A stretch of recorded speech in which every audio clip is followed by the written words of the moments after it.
Okay तो चलिए उस फुटेज से ही शुरुआत करते हैं आज शो की, क्योंकि मार्केट में तो बहुत ज़्यादा कुछ है नहीं करने को। और आई थिंक दो रिएक्शन। अच्छा, मैं एक चीज़ बताऊँ, वैसे फ्रैंकली बोल रहा हूँ मैं, हमारे यहाँ ना हम बहुत ज़्यादा कई बार हाइपर हो जाते हैं। मैं देख रहा हूँ कई लोग कह रहे हैं कि ऐसे मुक्का मारा। ये एक पैशनेट प्लेयर का नॉर्मल रिएक्शन है, उसमें कोई उसमें वो नहीं है। और आई थिंक गुकेश ने भी बात कही है, पैशनेट होते हैं। हाँ, ऑब्वियसली कोई कैसे रिएक्ट करता है, कोई कैसे रिएक्ट करता है। स्पेशली अगर आपको लगता है कि नहीं, आप एक पर्टिकुलर प्लेयर से नहीं हार सकते, जैसा कि मैग्नस को लगता था कि वो गुकेश से नहीं हार सकते। ऐसे में अगर आप हार जाएं तो ये नॉर्मल है। उसके बाद उन्होंने अपोलोजाइज़ भी किया, अगर आप देखें तो एकदम से जैसे ही वो लगा, तो ये नॉर्मल है, इसमें कोई ये ठीक है। इसके बाद हैंडशेक किया, ऐसा नहीं कि उसके बाद जब वो गुकेश वापस आएंगे तो ये रियलाइज कि हाँ चलो ठीक है। लेकिन मोमेंट हमारे यंगस्टर के लिए काफ़ी शानदार मौका है ना आशीष। तो ये देखिए, ये देखिए इसके बाद उन्होंने ऐसे किया भी, उसको उनको पैट ऑन द बैक भी किया कि वेल डन। तो ठीक है, ये सब चलिए अब मार्केट पर आते हैं आशीष, क्योंकि ये थोड़ा सा आज हमारे लिए एक अच्छी खबर आई। और चेस एक्चुअली मैं काफ़ी बचपन से फॉलो करता था, तो इसके लिए तब विश्वनाथन आनंद हमारे हीरो करते थे, तब हमें एक नए हीरो मिल गए हैं। मार्केट एकदम फ्लैट है और बहुत कुछ करने को है नहीं। लेकिन एक चीज़ तो क्लियर है, सुबह जिस तरीके से मार्केट गिरा था, मैं सुबह था नहीं वैसे, तो पहले लोगों को ये बता देता हूँ कि मेरा एक थोड़ा सा कुछ मेरी बेटी का एक फंक्शन था, तो इसके लिए मैं नहीं था सुबह। लेकिन तो उसमें जाना ज़रूरी था। तो फंक्शन अच्छा था वो, जैसे कहते हैं मूविंग अप सेरेमनी, तो उसके लिए गया था मैं। तो इसके लिए सुबह नहीं आ पाया था, ऐसा नहीं है कि कोई और कारण था। लेकिन आई एम श्योर कि लोगों ने मिस किया होगा, लेकिन आई एम बैक और ज़्यादा कुछ मिस नहीं किया। मार्केट फ्लैट का फ्लैट ही है। हाँ, मिड कैप और स्मॉल कैप में शानदार थी आशीष। आपने पैशनेट प्लेयर की बात करी, मैं भी ऐसी था। आउट हो जाता था तो बल्ला फेंक देता या बल्ला घर ले जाता था। अगर अपना बल्ला होता अपना बल्ला का अब नहीं खेल रहा मैं। लेकिन आप मार्केट से शुरू करा जाए। अच्छा, सुबह जब एकदम से खुले और जब वो प्रेशर माउंट हुआ, एक समय तो ऑलमोस्ट 1% के आसपास का दबाव था। वो पिछले कुछ दिनों की जो रेंज थी, पिछले हफ्तों की 2-3 हफ्ते की, वो वायलेट हो रही थी। तो ऐसा लगा मामला गड़बड़ा गया। पर लोअर लेवल से एक बढ़िया रिकवरी का ट्रेड प्ले आउट हो रहा है। तो आप पहले तो निफ्टी और साथ में निफ्टी बैंक एक अपन की पिछले हफ्ते से चर्चा हो रही थी कि एक शेड बेहतर नजर आ रहा है, आज वो दिख भी रहा है। धीरे धीरे वापस अप्रोच कर रहे हैं उस थ्रेशोल्ड की 56,000 के।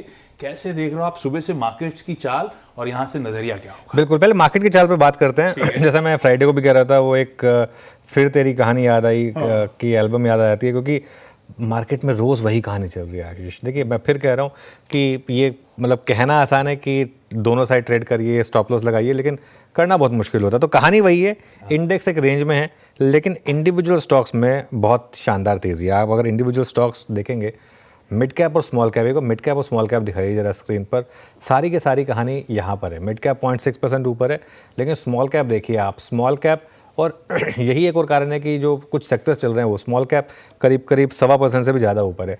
मुझे बस एक चीज़ जो हल्की सी चुभ रही है ना, वो ये चुभ रही है कि दो चीज़ें एक्चुअली। एक तो इंडिया विक्स लेकर आई है। फ्राइडे तक ऐसा लग रहा था कि इंडिया विक्स ने बॉटम बना दिया है और अब वो मार्केट को हेल्प करने को तैयार है। आज फिर इंडिया विक्स 6% चला और 17 के ऊपर निकला, ये थोड़ा सा नेगेटिव है। और दूसरा, जो निफ्टी बार बार 20 डेमा को टेस्ट कर रहा है, आई थिंक अभी हमारा 5वां या 6ठा टेस्ट है। हालांकि राइजिंग 20 डेमा है, लेकिन इंट्राडे में हम इसको ब्रीच भी कर रहे हैं। आज अगर आप इंट्राडे का लो देखेंगे तो वो 20 डेमा के एक्चुअली नीचे भी है, तो वो थोड़ा सा मार्केट के लिए नेगेटिव है। और एफआईआईज लगातार इस मार्केट में शॉर्ट पे शॉर्ट जोड़े जा रहे हैं। बड़ा सवाल ये उठता है कि क्या एफआईआईज को कुछ पता है जो हम नहीं जानते, और कई बार ये होता भी है, कारण बाद में आता है। लेकिन ऐसा भी नहीं कि मार्केट कोलैप्स कर रहा है, ये भी नहीं है कि ये जो शॉर्ट्स हैं इनको कोई बहुत ज़्यादा पैसा मिल रहा है। मार्केट कितना डाउन है, निफ्टी 37-40 पॉइंट, इसको हार्डली आप डाउन कहेंगे। तो हाँ, ये जरूर कह सकते हैं कि इंट्राडे में काफ़ी डाउन था, लेकिन अब मेरा ये मानना है कि इस मार्केट में अभी एक रेंज है, तो अप्रोच हमारी वही होगी जो अब तक रही है इस मार्केट में। अगर आप कंपल्सिव ट्रेडर हैं तो निफ्टी को दोनों साइड ट्रेड करिए, छोटी ट्रेड लीजिए, स्टॉप लॉस टाइट रखिए और छोटे मौके खोजने की कोशिश करिए। लेकिन स्टॉक स्पेसिफिक यहाँ शानदार ट्रेड है। यहाँ पर आप ना सिर्फ ट्रेड लें बल्कि बने रहें। एक एग्जांपल है पीएसयू बैंक, जो हमने थर्सडे फ्राइडे से हमने इंडियन बैंक फॉर एग्जांपल 600 रुपये पर पकड़ा था आशीष। इस चैनल पर लगातार उसकी बात हुई थी, ट्रेड दी गई थी उस पर। CDSL आई थिंक हमने स्पॉट किया था। ये एक और स्टॉक था जो हमने पिछले थर्सडे फ्राइडे को पकड़ा था। CDSL हो गया। एक इंडियन बैंक भी दिखा दीजिए जरा। इंडियन बैंक हमने 600 रुपये पर फॉर एग्जाम्पल स्पॉट किया था। तो या तो आप इस तरीके की ट्रेड लेके उसके बाद उसमें बैठें 3-4 दिन। एक चीज़ क्लियर है कि ये मिड कैप और स्मॉल कैप काफ़ी आउट परफॉर्म करने वाले, अनलेस मार्केट में कोई बहुत ज़्यादा बड़ा डिक्लाइन आ जाए, अगर इंडेक्स ही अगर गिर जाए 500-600 पॉइंट, तब मिड कैप अंडर परफॉर्म करेंगे। लेकिन तब तक स्टॉक स्पेसिफिक आपको काफ़ी शानदार ट्रेड मिलेंगे, जैसे मैं कह रहा हूँ PSU बैंक और कैपिटल मार्केट यहाँ सबकी पसंद है। अब आते हैं आपके निफ्टी और बैंक निफ्टी के सवाल पर। देखिए निफ्टी में अब आपके लिए सपोर्ट है करीब करीब 24,500 से 24,600 का। आप थोड़ा सा आज इंटरडे में हम उसके नीचे गए हैं, लेकिन ये 20 डेमा का जोन है और यहीं पर ऑप्शन राइटर भी बैठा है, ये सबसे इंपॉर्टेंट जोन है मार्केट का, तो यहीं पर सपोर्ट रहेगा। 24,550 से 24,600 के बीच रेजिस्टेंस के जोन दो हैं, पहला 24,750 से 24,800, और अगर आपने इसको क्रॉस कर लिया जो कि आज के हाई थोड़ा ऊपर है, तब फिर 24,850 से 24,950 वो एक रेजिस्टेंस जोन होगी। 24,550 अगर डिसाइसिवली ब्रेक हो, डिसाइसिवली 526 के इंटरडे लो का मतलब नहीं है, डिसाइसिवली अगर ब्रेक हो तो अपनी लॉन्ग पोजीशन से फिर एग्जिट करें। जो पोजीशन लॉन्ग की हमने बात की है कि 20 डेमा के स्टॉप के साथ बने रहें, उससे फिर एग्जिट की बात करें। बैंक निफ्टी आपने ऑलरेडी मेंशन कर दिया कि बैंक निफ्टी के मुकाबले एक शेड बेटर है। और फ्राइडे को एक इंटरेस्टिंग चीज़ हुई थी निफ्टी बैंक में, जिसने अपने आप ऑलरेडी आज की स्कैंडल को थोड़ा पुश दिया। फ्राइडे को हमने ना सिर्फ हाईएस्ट एवर डेली क्लोज देखा, highest ever weekly close, highest ever monthly close, मतलब हाईएस्ट एवर सीरीज क्लोज, ये सारे के सारे अगर आप देखें डेली वीकली मंथली, क्योंकि मंथ का भी एंड हुआ था, हाईएस्ट क्लोज था। हमने इंटरडे पर हाईएस्ट लेवल नहीं निकाला, लेकिन क्लोजिंग बेसिस पर हमने हाईएस्ट लेवल के ऊपर बंद हुए थे, तो अपने आप बैंक निफ्टी स्ट्रांग है।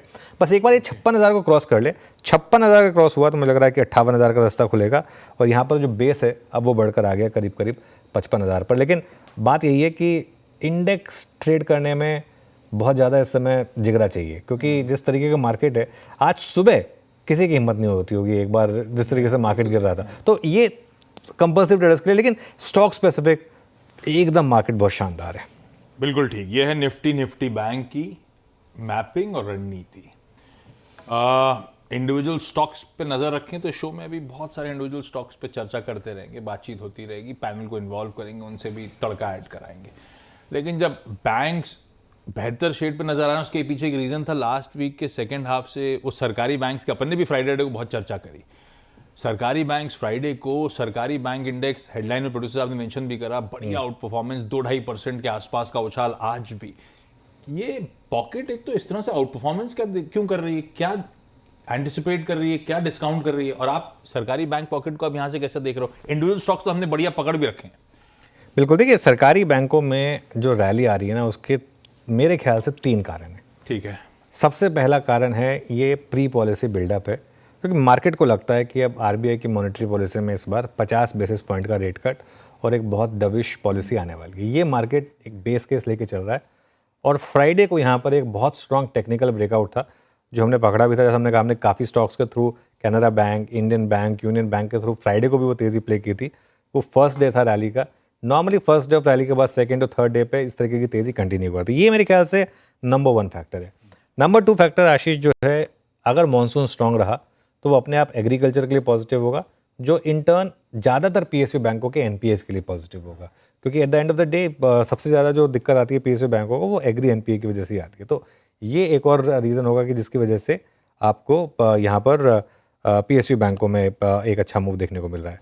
और यहाँ रही बात आखिरी, मेरा ये मानना है कि PSU बैंकों के वैल्यूएशन काफ़ी सस्ते हैं इस लेवल पर। फॉर एग्जांपल SBI अभी भी 1 साल पहले के लेवल पे ट्रेड कर रहा है, जबकि SBI का 1 साल में 30-40% प्रॉफिट भागा है।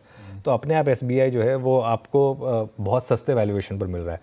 52 वीक हाई इसका 3 जून को था, 3 जून मतलब कल टेक्निकली 912, 1 साल पहले 912 पे था, आज ये 816 पे है। मतलब स्टॉक 10% गिरा है वहाँ से, जबकि अर्निंग्स 20 या 25% ऊपर आई होंगी। तो अपने आप स्टॉक जो है वो सस्ता है वैल्यूएशन के हिसाब से।